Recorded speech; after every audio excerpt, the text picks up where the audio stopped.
Right breaking news చూస్తున్నాం. ఇవాళ విశాఖలో డిప్యూటీ సీఎం పవన్ కళ్యాణ్, మంత్రి నారా లోకేష్ పర్యటించనున్నారు. వైజాగ్ స్టీల్ ప్లాంట్ ఘటనా స్థలాన్ని పరిశీలించనున్నారు. సెవెన్ హిల్స్ తో పాటు విశాఖ కిమ్స్ ఆసుపత్రికి వెళ్లనున్నారు. అక్కడ చికిత్స పొందుతున్న స్టీల్ ప్లాంట్ బాధితులను పవన్, లోకేష్ పరామర్శిస్తారు. క్షతగాతుల పరిస్థితితో పాటు ప్రమాదానికి సంబంధించిన వివరాలపై ఆరా తీయనున్నారు.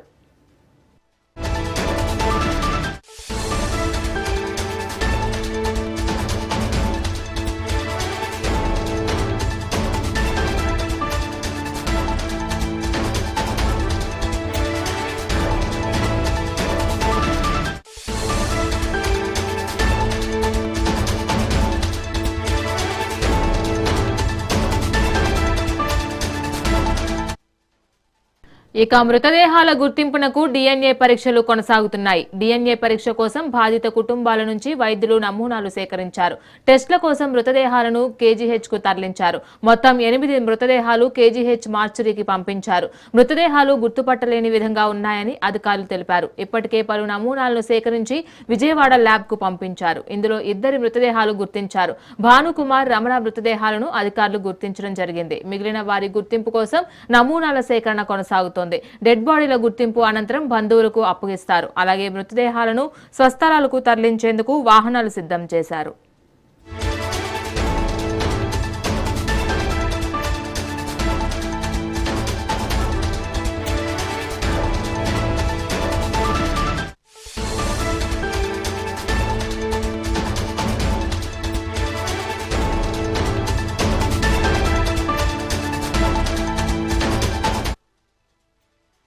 రైట్ బ్రేకింగ్ న్యూస్ చూస్తున్నాం. ఇవాళ విశాఖలో డిప్యూటీ సీఎం పవన్ కళ్యాణ్, మంత్రి నారా లోకేష్ పర్యటించనున్నారు. వైజాగ్ స్టీల్ ప్లాంట్ ఘటనా స్థలాన్ని పరిశీలించనున్నారు. సెవెన్ హిల్స్ తో పాటు విశాఖ కిమ్స్ ఆసుపత్రికి వెళ్లనున్నారు పవన్. అక్కడ చికిత్స పొందుతున్న స్టీల్ ప్లాంట్ బాధితులను పవన్, లోకేష్ పరామర్శిస్తారు. క్షతగాతుల పరిస్థితితో పాటు ప్రమాదానికి సంబంధించిన వివరాలపై ఆరా తీయనున్నారు. ఇక మృతదేహాల గుర్తింపునకు డిఎన్ఏ పరీక్షలు కొనసాగుతున్నాయి. డిఎన్ఏ పరీక్ష కోసం బాధిత కుటుంబాల నుంచి వైద్యులు నమూనాలు సేకరించారు. టెస్టుల కోసం మృతదేహాలను కేజీహెచ్ కు తరలించారు. మొత్తం 8 మృతదేహాలు కేజీహెచ్ మార్చురీకి పంపించారు. మృతదేహాలు గుర్తుపట్టలేని విధంగా ఉన్నాయని అధికారులు తెలిపారు. ఇప్పటికే పలు నమూనాలను సేకరించి విజయవాడ ల్యాబ్ కు పంపించారు. ఇందులో 2 మృతదేహాలను గుర్తించారు.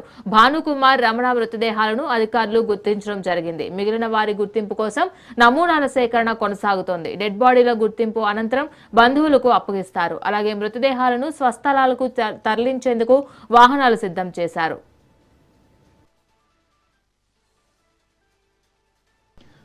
రైట్, ఇదే అంశానికి సంబంధించి మరింత సమాచారం మా ఇన్పుట్ ఎడిటర్ నరేంద్ర అందిస్తారు. నరేంద్ర, చెప్పండి. ఏదైతే విశాఖ స్టీల్ ప్లాంట్ లో జరిగినటువంటి ప్రమాదానికి సంబంధించి ఒక పక్క పెద్ద ఎత్తున అక్కడ భయానక వాతావరణం నిన్న నెలకొని ఉంది. ఈ రోజు ఏదైతే మృతదేహాలన్నింటినీ కూడా మార్చురీకి తరలించిన తర్వాత ఆ మృతదేహాలు ఎవరికి దీనికి సంబంధించి పూర్తి స్థాయిలో కూడా క్లారిటీ రానటువంటి పరిస్థితి నెలకొని ఉంది. ఎందుకంటే మృతదేహాలు వాళ్ళు ఒక్కసారిగా ఆ స్టీల్ ద్రవం పైన పడినటువంటి సమయంలో ఆ స్థాయిలో వాళ్ళ శరీర భాగాలన్నీ కూడా మాంసం ముద్దగా మారిపోయాయి. బంధువులు కూడా గుర్తుపట్టలేనటువంటి పరిస్థితి అయితే ఉంది. కేవలం 8 మందిలో 2 మాత్రమే ఇటు వాళ్ళు గుర్తించగలిగారు. అందులో భానుకుమార్, అదేవిధంగా రమణ మృతదేహాలను అధికారులు గుర్తించారు. కానీ మిగతా వాళ్ళ శరీర భాగాలను చూసి వారు ఎవరు ఏంటనేది కూడా ఐడెంటిఫై చేయలేకపోవడంతో వారి పూర్తిగా కూడా డెడ్ బాడీస్ ని మార్చురీకి తరలించి వాళ్ళకి డిఎన్ఏ పరీక్షలు నిర్వహిస్తూ ఉన్నారు. వాళ్ళ కుటుంబ సభ్యుల నుంచి ఇప్పటికే డిఎన్ఏ శాంపిల్స్ కూడా సేకరించడం జరిగింది. వాటిని విజయవాడలో ల్యాబ్ కు పంపించారు. ఒక పక్క నిన్న ఏదైతే విశాఖ స్టీల్ ఫ్యాక్టరీలో జరిగినటువంటి దుర్ఘటనకి సంబంధించి పెద్ద ఎత్తున భయానక వాతావరణం నెలకొందని చెప్పుకోవచ్చు. ఒక్కసారిగా అక్కడ స్టీల్ ద్రవం పెద్ద ఎత్తున వేడితో ఉండేటువంటి స్టీల్ ద్రవం అక్కడ ఉన్నటువంటి కార్మికుల మీద పడటంతో వాళ్ళు మృతి చెందారు. వాళ్ళకి సంబంధించి సజీవంగా దహనం అయిపోయారు.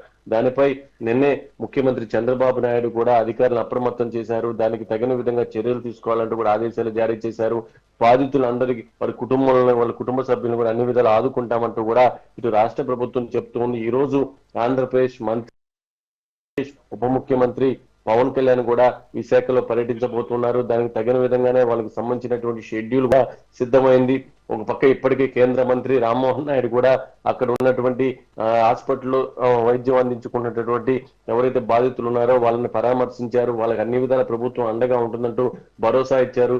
మరి కాసేపట్లో నారా లోకేష్ కూడా సంఘటన స్థలానికి చేరుకొని అనంతరం హాస్పిటల్లో ఏదైతే మెరుగైనటువంటి వైద్యం తీసుకుంటున్నటువంటి గాయాల పాలైనటువంటి వాళ్ళను కూడా పరామర్శించి వాళ్ళకి అన్ని విధాల అండగా ఉంటూ భరోసా కల్పిస్తారు.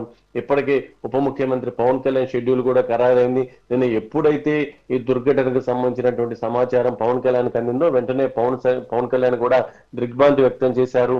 అక్కడ గాయపడిన వారికి మెరుగైనటువంటి వైద్య సేవలు అందించాలంటూ కూడా అధికారులకు ఆదేశాలు జారీ చేశారు.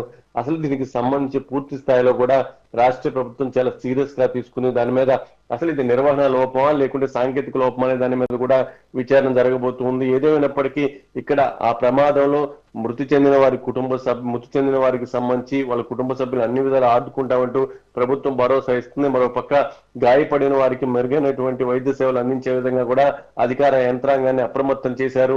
ఈ రోజు పవన్ కళ్యాణ్ కూడా క్షేత్రస్థాయికి ఉన్నటువంటి పరిస్థితులను పరిశీలించిన తర్వాత నిన్న ఈ ప్రమాదంలో గాయపడిన వాళ్ళని పరామర్శిస్తారు. వాళ్ళకి భరోసా కల్పించబోతూ ఉన్నారు.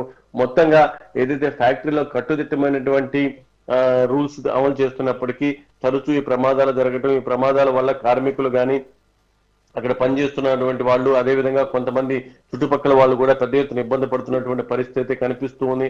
వాటికి సంబంధించి పూర్తి స్థాయిలో కూడా రాష్ట్ర ప్రభుత్వం సీరియస్ గా ముందుకు వెళ్ళబోతుంది.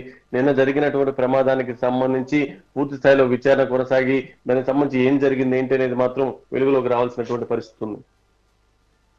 Right, thanks for the update Narendra.